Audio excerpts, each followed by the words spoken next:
Hey, what is up everybody? It's Animac here for AnimeUproar. And today, I will be talking about the real reason why Mirio was able to come back at this specific point in the story. The further evolution of Deku's quirk abilities, Bakugo's new hero name reveal, and what looks like a major momentum shift on the main battlefield in this epic war arc. Boku no Hero keeps getting more and more intense. This is definitely the best arc yet. So let's get into it. If you enjoyed the Boku no Hero content on this channel and you want us to keep it going, please leave a like and comment, it really does help. And if you're new to AnimeUproar or you just haven't subscribed, make this the video that you subscribe and hit that notification bell to turn on all notifications. It's annoying, but you really gotta go through the trouble of hitting that bell and then selecting the option that says all. If you don't do that, you're still gonna miss our videos, even if you are subscribed. It's just how YouTube works. You can also hit me up on Twitter and Instagram at AnimeUproar. Finally, this video will of course contain Boku no Hero manga spoilers, so please proceed with caution, you have been warned. The previous installment of the story had one of the craziest and most hyped chapter endings of all time as our boy, the best boy, Mirio Togata returned with a fully functioning quirk. The latest chapter begins with Mirio explaining to a shocked Deku how he managed to get his quirk back. Now, in terms of time in the story, Mirio has only been out of commission for about half a year. But in real world time, it's been over 3 years since Mirio lost his quirk. That actually happened in chapter 152, which first came out in September of 2017. So yeah, us manga readers have been waiting for this moment for a very long time. It turns out that all of our major speculations were correct because it was in fact Eri who was able to restore Mirio's quirk.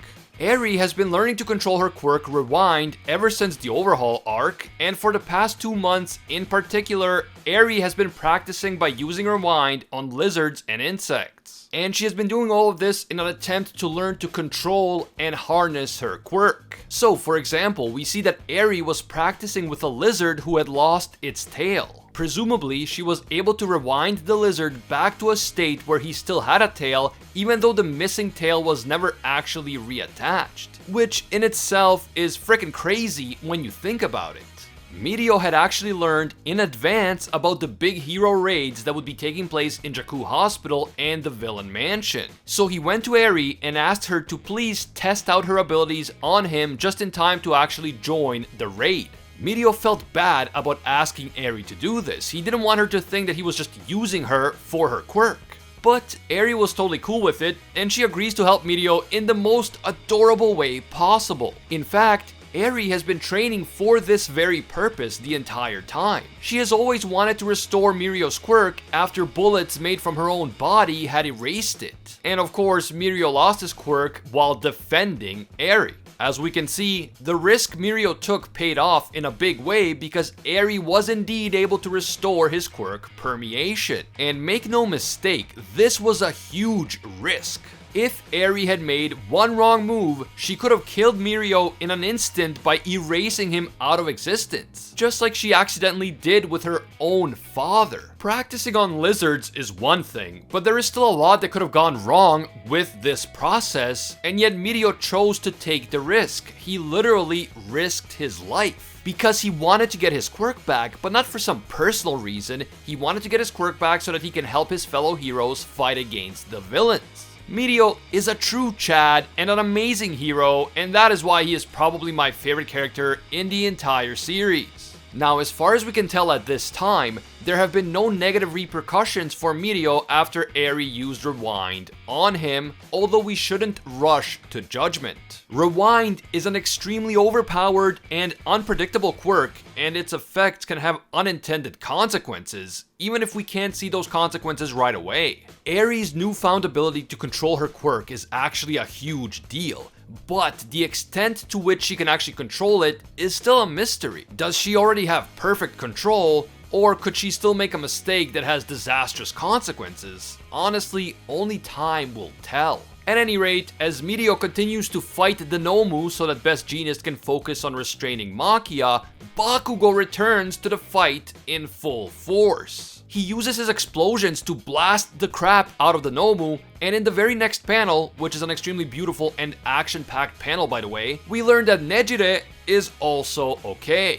She does appear to have some serious burn marks though, but she is still on her feet and fighting, and she is happy to see that Mirio is back in action. And of course, we are all happy to see that Nejire is okay.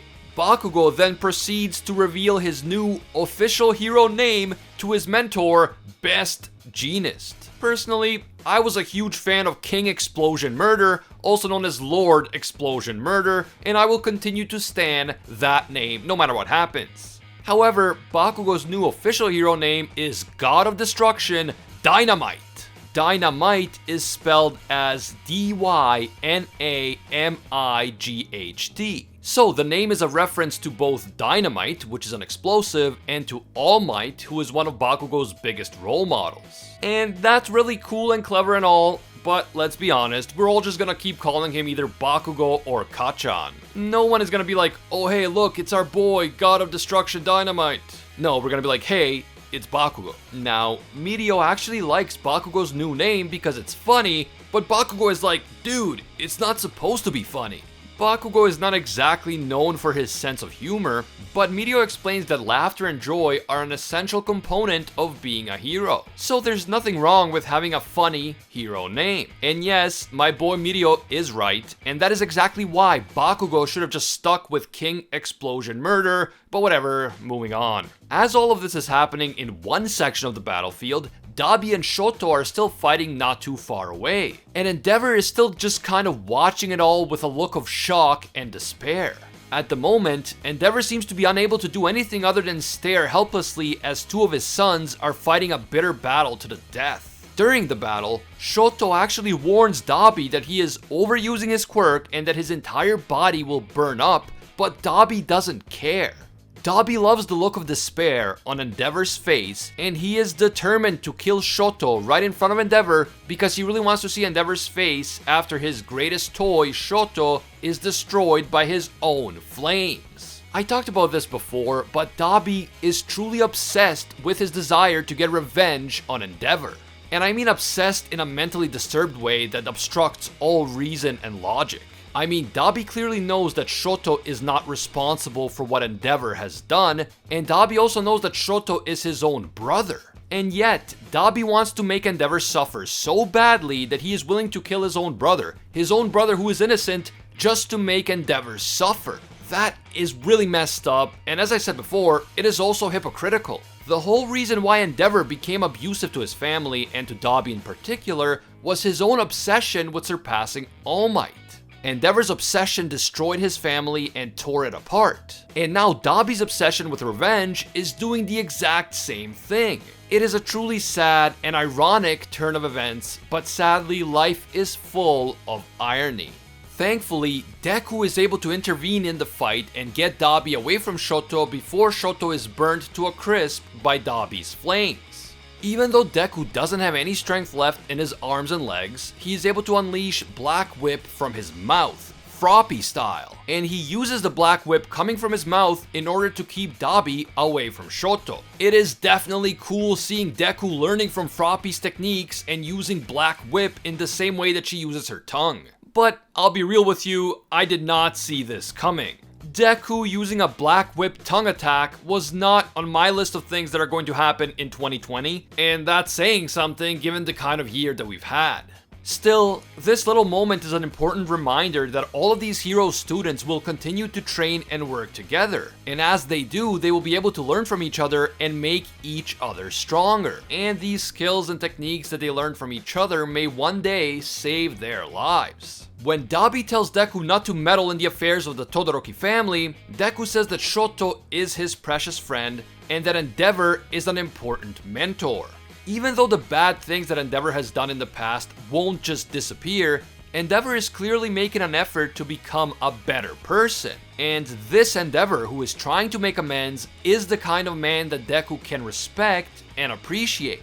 However, Dabi isn't affected in the least by Deku's words. Dabi firmly believes that Endeavor deserves to pay for everything that he has done, and along with Endeavor, the entire hero society also deserves to pay for his sins. Once all of Japan learns that the #1 pro hero is actually a terrible person, faith in heroes will plummet, justice will crumble, and chaos will reign.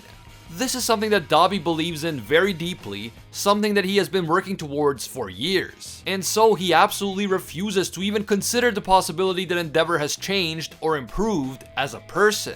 In the very next moment, Machia's power surges yet again, and he is able to break through Genist's cables. The heroes prepare for what appears to be big trouble, and Endeavor suddenly snaps out of his despair and leaps into the air. Even Endeavor, despite everything that he is going through right now emotionally, knows that if Machia starts moving again, he has to act.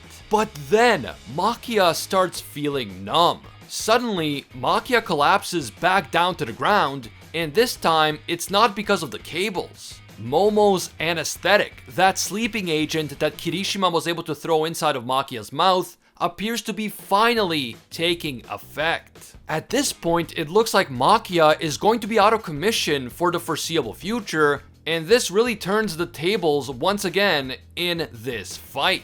This definitely gives the heroes additional hope that they can win this battle after all, and even though Dabi and the Nomu are still very much in the game, the two biggest villain threats, Shigaraki and Machia, are currently unable to fight. I mean, at least for now, but the situation keeps changing all the time. And that is how this chapter ends. And if you're now thinking that, oh, okay, this fight might finally be coming to an end, I wouldn't be so sure. The fact that Mirio returned and the fact that Endeavor seems to have gotten it together are both great news for the heroes, as well as the fact that Nejire is okay and the fact that Bakugo appears to be in fighting shape yet again. And with both Shigaraki and Machia currently indisposed, yeah, it definitely looks good for the heroes at the moment. But don't forget that Shigaraki could recover at any moment once his super regeneration kicks in again. Dabi, of course, is more determined than ever to destroy the heroes using his flames, which are even more powerful than Endeavor's. And let's not forget that Toga is also out there somewhere. I could totally see Toga coming in clutch for the villains at just the right moment. And I wouldn't be surprised if she turned herself into Twice and used Sadman's Parade to turn the tables on the heroes yet again. There have already been so many crazy twists and turns during this battle, and I firmly believe that this is not the end of the fight, no matter how good things look for the heroes right now. Will Machia actually stay down for good? And will Shigaraki be able to recover in time to continue the fight? Oh, and what about Dabi? Is Dabi going to continue fighting Shoto even if Machia and all the Nomu are defeated? Are the villains about to be forced into a retreat? Or will the momentum shift once again, maybe as a result of Toga's awakened quirk? Do not forget to leave your thoughts and feedback down in the comments below. If you enjoyed this video and you want to see more Boku no Hero content right here on the channel, please leave a like to let me know. It really does help. And if you're new to AnimeUproar, or maybe you just haven't had a chance to subscribe, make this the video that you subscribe and hit that notification bell to turn on all notifications. It's really important to click that bell and select the option that says all. If you don't do that, YouTube is still gonna hide our videos from you. It's just the way it works. You can also hit me up on Twitter and Instagram at AnimeUproar. I want to give a big thank you to all of our AnimeUproar patrons for making videos like this one possible. A special thank you to Alpha Sigma, a disciple of Lord Twigo himself. And I can't forget all of our The One tier patrons, including Ingrata, The World, A Quiet Respect, Liam Thompson, Pate Heffa, Rithian YX, Emperor Otaku, Thomas Jones, Spidey Life Tanel, Baked Buddhist, Tungsten Tarkus, and Denki Kaminari. And finally, thanks to our Pro Hero tier patrons, including the one and only Gilgamesh, Steelers, Angel Cruz, Anatoly Kazatsky, Cricket XP, Joe Stanton, Rathuin Deora, Very Gucci, Jessica K. LaFond, Alicia Octor, Hinokami and Water, Bonnie Parks, The Red-Haired Raven, Florian, Joanne Garcia, McShamus, Jack Watches Anime, Amanda C., Deadly Saint, High School DXD 73, Matthew Cruz, and Anthony Schreiber. If you enjoy our videos and you feel that they provide value for you, consider supporting us on Patreon. Even a single dollar will give you access to our Patreon exclusive Discord, and your name will appear in our videos, along with these legendary people. As always, thank you guys so much for watching, and until next time, see ya, Space Cowboys.